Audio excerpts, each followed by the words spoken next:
The battlefield smoldered beneath a dying sun, a sky painted with radioactive dust and morning ash. Towers once part of the orbital defense network now jutted from the ground like fractured bones, their twisted spines crackling with residual energy. The terrain was a ruinous mosaic of shattered metal, liquefied soil, and scorched exosuits left behind like the exoskeletons of dead insects. Somewhere in this man-made apocalypse, the sound of footsteps echoed, slow, deliberate, almost reluctant. Sergeant Eli Mercer moved alone. His armor, scorched and dented, bore the marks of a war not yet won or lost, only survived. He walked with the weariness of a soldier who no longer counted victories, just breaths. In his hands, the Mark IX plasma rifle hummed a low, unsteady thrum warning of an energy cell almost drained.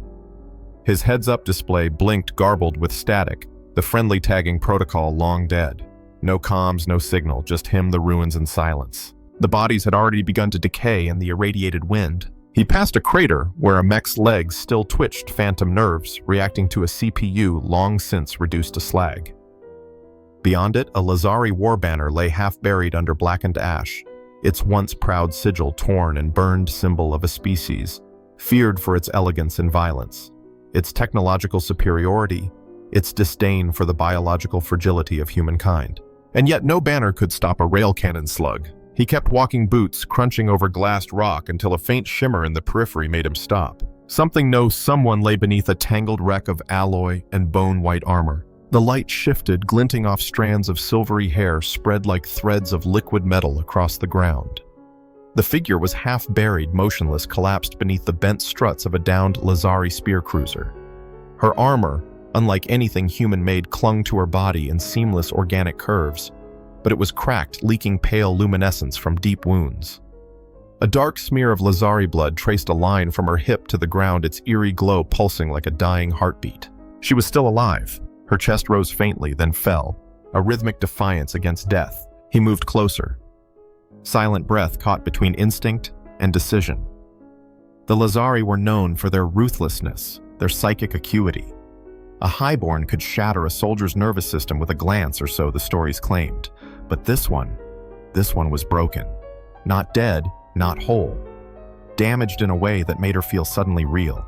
Closer still, the details became undeniable. Her limbs were twisted, one leg pinned at an angle impossible to repair without surgical intervention. The armor had fused with her skin in some places, exposing torn muscle and the underglow of Lazari biology, bioluminescent veins pulsing sluggishly.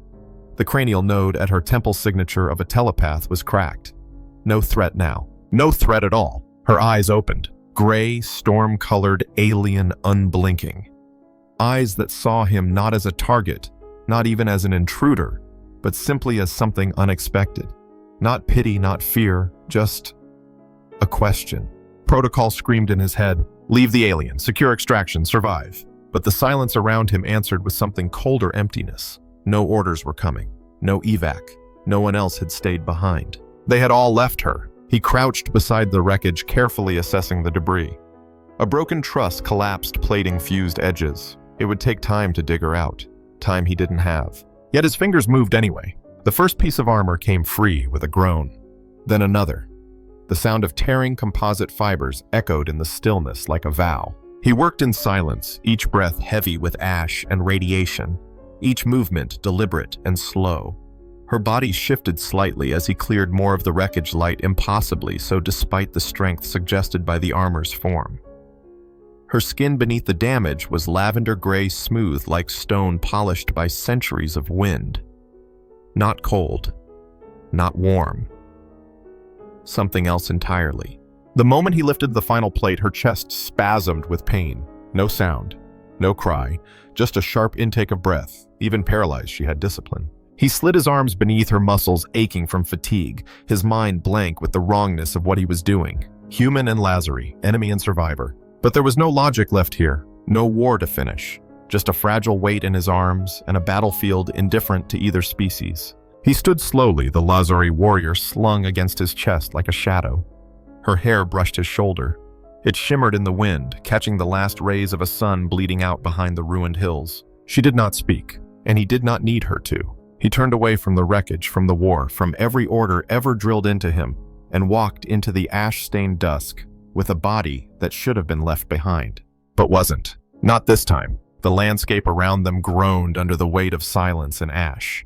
Flames still flickered in the husks of armored carriers, casting distorted shadows that danced with dying urgency. Above the sky, darkened not from nightfall, but from lingering atmospheric smoke, the aftermath of fusion strikes that had scorched away any semblance of ozone.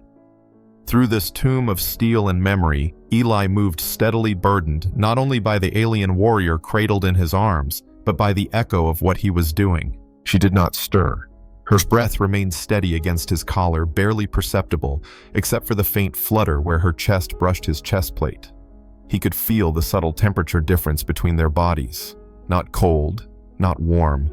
A strange neutrality that made him wonder if her kind even registered the cold the way humans did.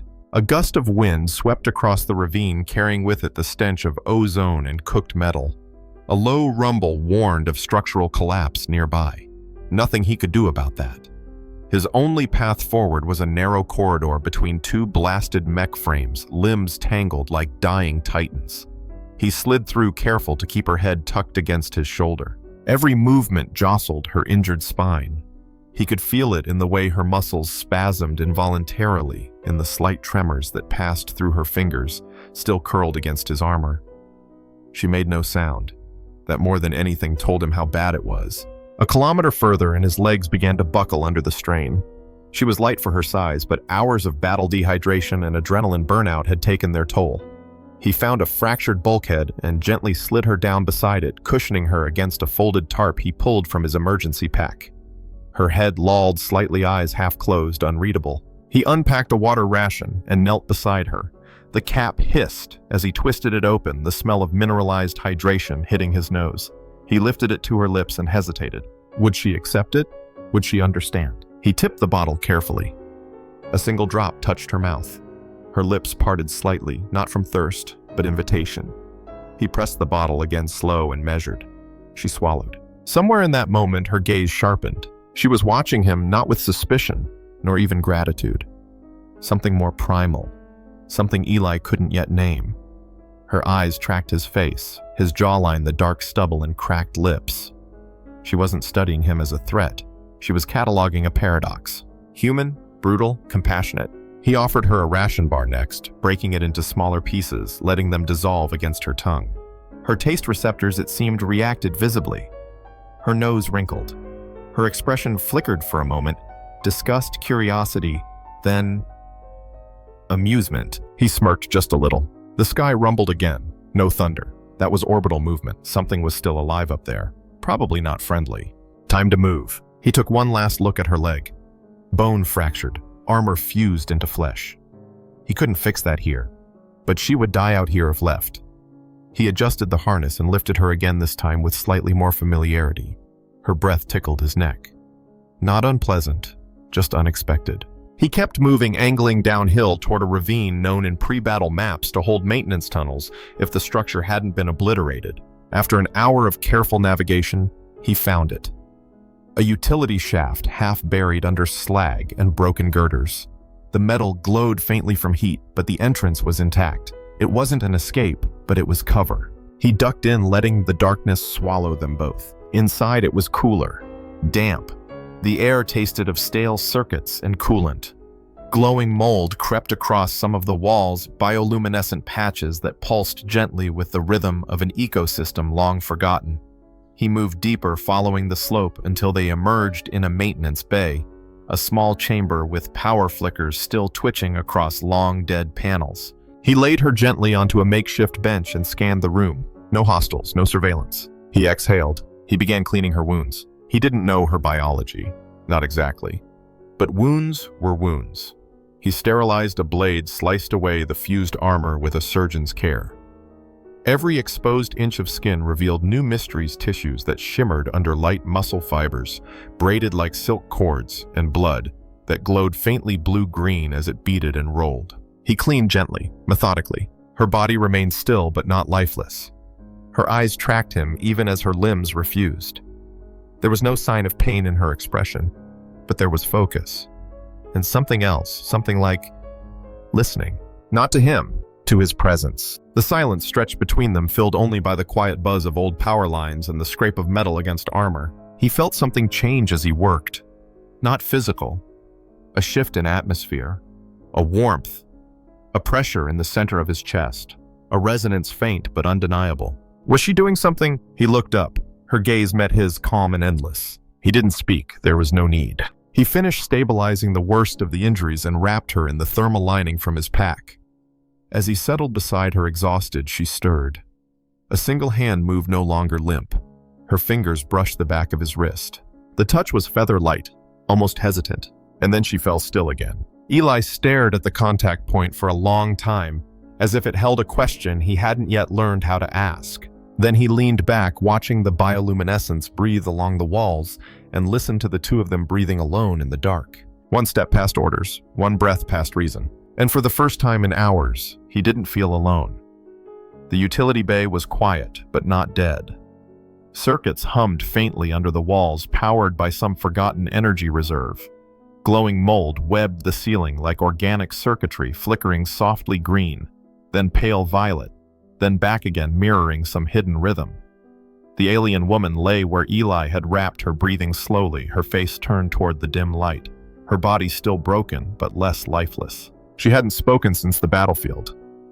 But something about the touch, the feather brush of her fingers against his wrist hours earlier, still lingered in the air, as if it had triggered something, as if it had marked them both. Eli sat against the wall helmet off-armor chestplate, peeled away to cool his sweat-slicked skin. Every joint ached. Every muscle screamed. He hadn't slept since before the orbital drop and the adrenaline was long gone. But he couldn't sleep. Not yet. His eyes stayed on her. That's when the flicker changed. It began with a pulse. A light not from the mold. Brighter. Colder. From the far wall, a bulkhead half buried under collapsed plating. Beneath it, a panel buzzed and hissed, then glowed steadily. A circle etched into the floor shimmered like a moonlit pond. Eli stood slowly, rifle in hand. The symbol on the floor was not human. Alien script. Lazari. Smooth arcs, dots within spirals, language written in motion. He couldn't read it, but instinct told him what it was. A chamber. He approached cautiously. The floor vibrated beneath his boots, and the circle widened, folding outward in layers like a blooming flower of polished obsidian and crystal. Then it rose. A cylindrical pod emerged from the floor, smooth white, humming with power far too elegant for Terran tech. Its inner walls pulsed with soft liquid light. The air thickened, not with heat, with presence. A healing chamber. He turned toward her. She was awake. Her gaze locked onto the chamber, and something deep within her eyes lit a mix of awe and fear, as if seeing a memory brought to life. Her lips moved, but no sound came. Eli didn't need words. He returned to her side, scooped her up as gently as he could, and carried her toward the pod. The instant they neared it, the air changed again. The chamber responded. Symbols ignited along the base, a frequency hummed in the walls, and a liquid film spread across the opening like water, eager to wrap itself around flesh. He paused. The Lazari woman's hand gripped his arm with sudden strength. Her expression had shifted. She was no longer the broken warrior. Her eyes burned with warning urgency, emotion beyond translation.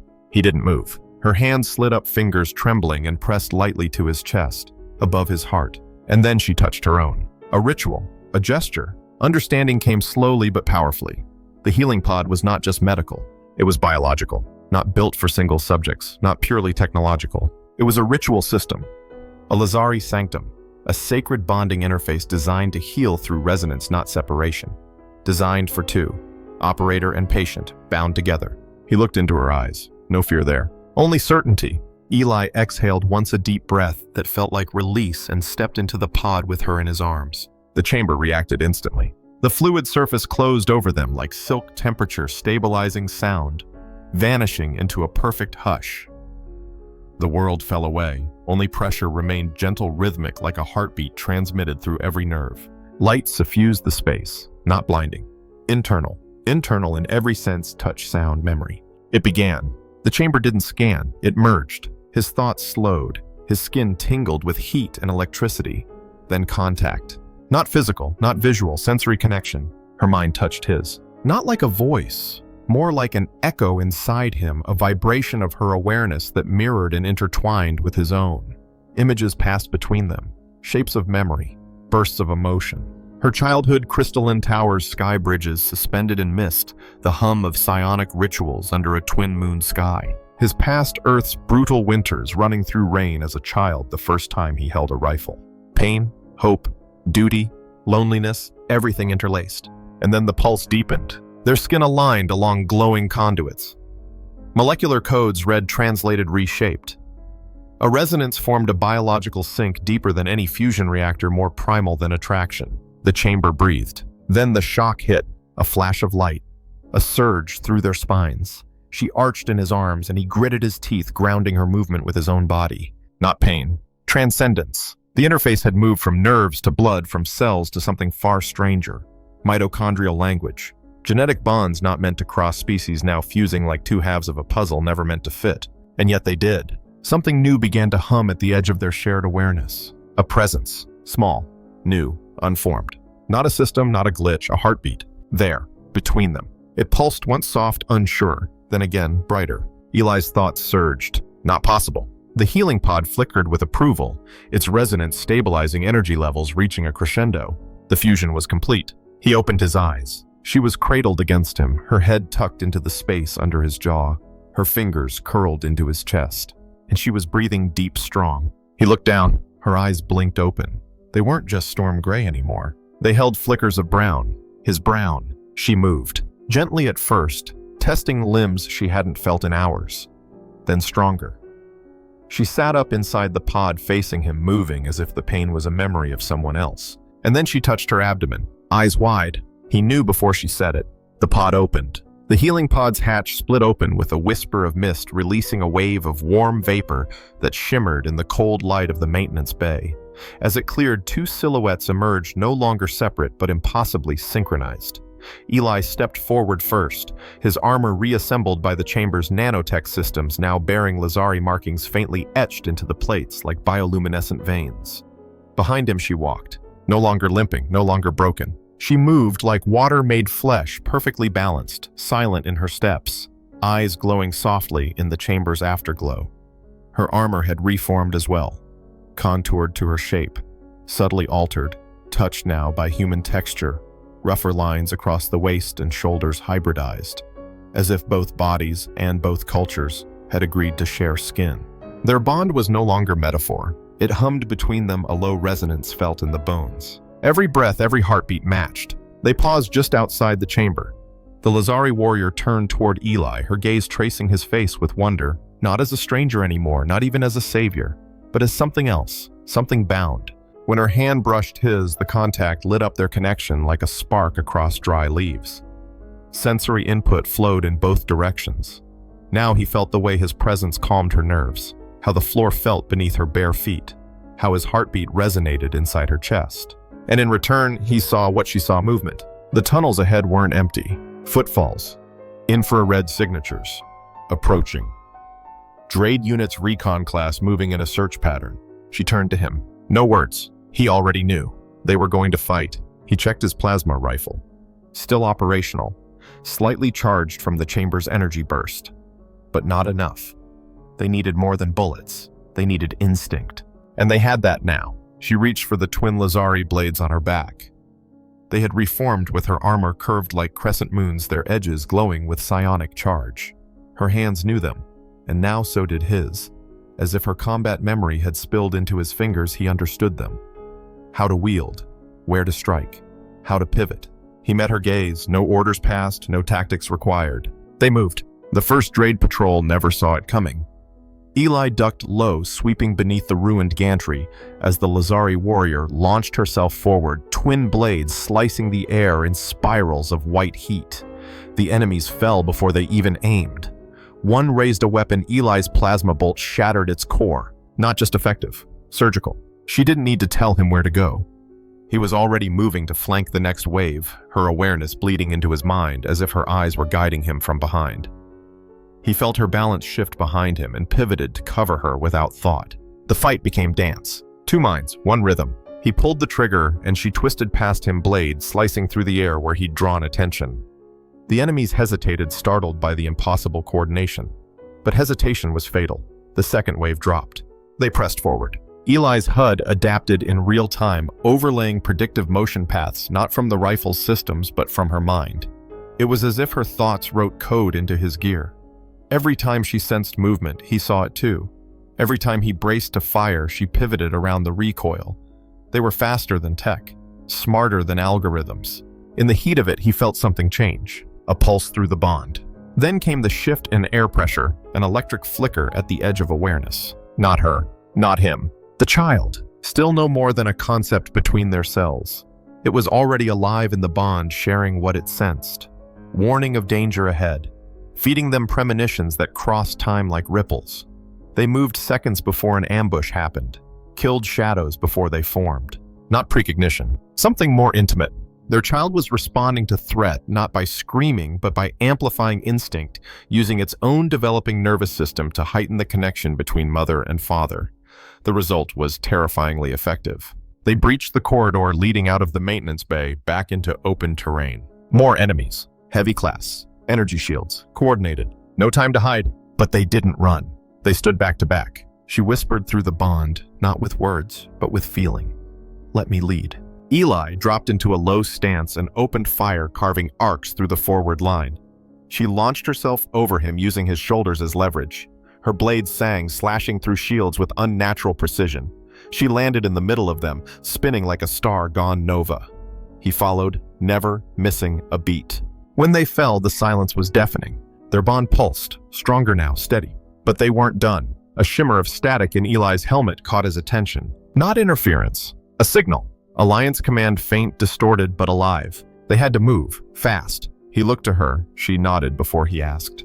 They ran, together. Her movements were no longer alien. They were his. And his thoughts, once filled with solitary grit and survival instinct, were now braided with hers. Tactical elegance, emotional focus, a warrior's intuition, honed by centuries of lineage. They reached an uplink station buried beneath rubble.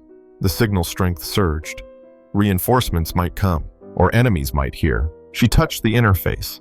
It responded to her DNA signature, but now also to his. The machine recognized them both, not as two species, but as one. He realized standing there in the hum of hybrid light that their bond had rewritten more than biology. It had begun to rewrite systems, code, protocols, recognition locks. Technology was adapting to their synthesis, and the world was watching. The signal from the uplink station pulsed outward like a heartbeat, newly found broadcasting on both Alliance and Lazari frequencies. For a brief moment, it wasn't static. It was unity. Two warring systems speaking in unison for the first time. And someone answered, but not who they hoped. From the eastern ridge, the sky tore open with the screech of ion thrusters. Drade interceptors, sleek, multi-limbed predators, cut through the smoky clouds, their sensor arrays blinking with awareness. Below them, shock troops surged across the ruined valley in waves drawn by the broadcast's unnatural duality. The hybrid signature human and Lazari intertwined was not just a curiosity, it was a threat. They came for it. For them. Eli and the Lazari warrior stood at the mouth of the bunker ruins, backs framed by collapsing stone and flickering walls. The wind howled between them, but the bond quieted everything. He felt her breath steady beside his. Felt the surge of determination behind her ribs. Felt something else, too deeper, smaller, pulsing just beneath her skin. Their child. The life between them wasn't passive, it was participating. The unborn being, still without form, without name, was responding to the storm of violence like a conductor to an orchestra. As the Drade troops fanned out, forming complex tactical formations designed to corner and crush the presence within their bond, began illuminating paths through the chaos. Lines of escape, points of weakness, moments that hadn't happened yet, but would. Not precognition, not probability. Potential. She moved first, fast, graceful, no hesitation. Eli followed. Together, they were no longer two warriors reacting to the world. They were part of it, changing it. She dove through the first wave with blades glowing brighter than before. Each slash guided by information, not just seen, but felt. Her unborn child's instinct pulsed through her limbs. Reflex became prophecy. Steel parted armor. Enemies fell without understanding what they faced. Eli covered her flanks, rifle barking, controlled bursts. His aim was no longer learned. It was lived. He didn't think he simply knew where to fire, when to duck, when to sidestep an energy lance that had yet to be fired. Her reflexes bled into his bones. His targeting precision layered over her instincts, and the child harmonized it all. Dae'lyra comms jammed. Their units faltered, stumbling into crossfire where there should have been none. Their network, adaptive, decentralized, brutal, began to fail, because something was inside it. Through the haze of battle, Eli felt the shift. The child was interfacing, not with just their minds, with the battlefield. The Dae'lyra system architecture, long incompatible with both human and Lazari tech, now crackled with feedback loops and contradictory instructions. Defensive turrets turned inward. Shield barriers short-circuited. Coordination collapsed. All orchestrated by a consciousness not yet born. And it was growing smarter by the second. The enemy realized too late. A last surge, heavy shock units, and airborne strikes all converging on the bunker mouth. This time, no stealth, no tactics, just overwhelming force. A hammer to smash what they couldn't outmaneuver. But the hammer fell on Diamond. Eli and his bondmate stood unmoved. She activated the final sequence in the uplink station, fingers dancing over a hybrid console her species had never designed but somehow remembered. The machine responded with obedience, a child's eager nod. And the Earth itself answered. Underground conduits, long buried, shuddered to life. Ancient Lazari technology fused now with Terran battlefield architecture. Fusion cores turned reoriented, activated in ways that should not have been possible. A surge of light poured through the valley, wrapping Eli and the Lazari warrior in radiant circuitry, a crown of quantum flame. Weapons locked. The uplink station fired, not a weapon in the traditional sense. A wave, a pulse of synchronized harmony. Encoded in that wave was the impossible human resilience, Lazari grace, and the pulse of a child that had never yet drawn breath but already spoke through systems and song. The enemy stopped. Some dropped weapons. Others screamed not in pain but in dissonance. Their minds, calibrated for violence, shattered under the weight of something they could not compute. Connection. The wave traveled for kilometers, erasing signals, unlocking drones, resetting battle systems. It didn't kill.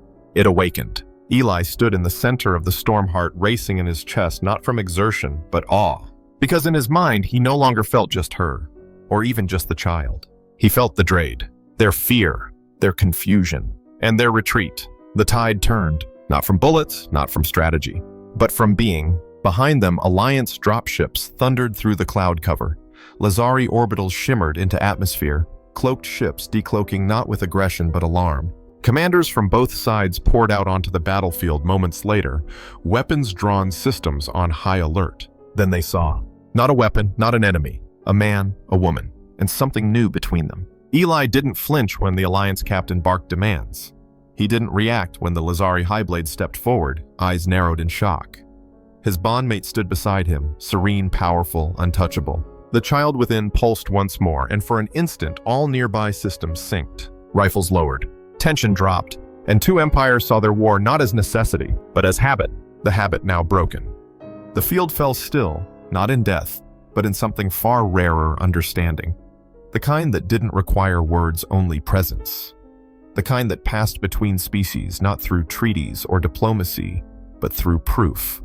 The proof stood before them now. A Lazari warrior once deemed lost, a human soldier with no orders left to follow, and between them a bond that defied biology, weapon systems, and centuries of war. The Lazari matriarch approached first, her ceremonial armor glinting with refracted light from the broken sky. She stopped 2 paces away, eyes locked on the woman who had once knelt in her war council and now stood taller than any of them. No greeting, no salute, just silence and then a slow bow, not of submission, of recognition. The human command wasn't far behind. Admiral Reeve, battle-hardened and earth-tempered, stepped through the cooling mist with his officers fanned out behind him. His expression was unreadable behind his polarized visor until he removed it and looked directly at Eli. No salute, no reprimand, only a slow nod heavy with everything that couldn't be said. All eyes turned toward the child, or rather the space where the child existed, not visible, not born, but undeniably present. The ground beneath them began to glow again, not threatening, but welcoming. Screens embedded in ruined walls flickered to life without command. Human interfaces displayed Lazari symbology. Lazari consoles translated to Terran script in real time. And through it all, diagnostic waves traced an impossible truth. The unborn life form within the hybrid warrior was not simply evolving. It was designing. The hybrid child had begun creating bridges between incompatible technologies, rewriting system architecture without overwriting identity. Where human software used brute logic and machine prioritization, and Lazari code wove emotion and memory into computation, the child connected them. Eli felt it in the shift of his gear. His HUD now integrated real-time emotional analysis Lazari tech. His weapons targeting adjusted for empathy-weighted protocols targeting only imminent violence. Even his heartbeat, once just a rhythm for survival, now pulsed in harmony with another. Not just hers, theirs. Together they turned to face the gathered military contingents. The crowd parted, making space not for fear, but reverence. She spoke no longer just Lazari, no longer just warrior. Her voice carried the resonance of the healing chamber, the weight of memory, and the thrill of something new. This child is not an accident. He is not a weapon. He is the proof that life adapts not by eliminating difference, but by harmonizing it. Eli stood beside her, his voice rougher, but clear. We didn't mean to break your systems. We just stopped letting them define us. It wasn't enough to convince everyone, but it was enough to start. The two factions stood in cautious silence, some commanders whispering to aides, others simply watching. Suspicion still lingered. Centuries of mistrust didn't dissolve in a heartbeat. But something had changed. It wasn't just the baby or the bond. It was the undeniable reality that when the worst came, when war demanded sacrifice, a single human didn't follow orders. He followed instinct. He chose empathy over protocol. And it didn't kill him. It created the most powerful union either race had ever seen. Over the following weeks, as both sides negotiated around the event now termed the Resonance, Eli and his bondmate were relocated to a new facility co-funded, jointly operated, and unofficially sacred. Not a lab, not a temple, a home. The child's development progressed at a rate that defied xenobiological models. Monitors installed to track energy fluctuations often failed, not due to overload, but because the child had disabled them from within for privacy. Entire communication systems bent around the hybrid consciousness, now blooming with intention. They named him Aurelian, not after a culture, after the light they'd both seen inside the pod. And when he finally came into the world, not with screams, but silence. His eyes opened wide, and both human and Lazari doctors felt the same thing. Recognition. He was not the end of war. He was the start of something unknown. Years passed. The war cooled its fire, smothered not by diplomacy but by curiosity. Interface technologies spread across border stations. Lazari temples and Terran command centers shared architecture and bloodlines. And everywhere the lines blurred, people whispered about the child born of ruin. Aurelian walked through those rumors, learning them as history and future. But sometimes, late at night, he would sit at the edge of the restored bunker where his parents once stood. His mother's blades beside her, his father's rifle slung casually on one shoulder, and ask them the same question he always did. Why did you carry her? And Eli would smile, not old, not young, but always the soldier. Because everyone else left her, he'd say, and I couldn't. And the boy, glowing softly with his own light, would just nod, knowing that was enough to change everything. If you've stayed with us through the ash-stained ruins, the healing pod's glow, and the rise of something no war could contain, thank you. This was the story of a human who defied orders and an alien warrior who defied extinction. But more than that, it was the story of choice. Of what happens when survival isn't about strength alone, but about compassion, trust, and the courage to connect. In the vast universe of HFY, it's easy to celebrate human firepower tactics or grit, but sometimes what makes us truly special isn't our weapons, it's our refusal to walk away. Aurelian was never meant to exist. Yet now he stands as the first heartbeat of a new future, one where humanity doesn't just survive in the galaxy, it belongs. If this story resonated with you, let us know in the comments. What part hit hardest? What would you do if you found someone like her on a battlefield? And what do you think happens next? Don't forget to like, subscribe, and ring that comlink bell so you won't miss our next deep dive into humanity's place among the stars. Until then, remember, sometimes the smallest act of mercy can rewrite the universe.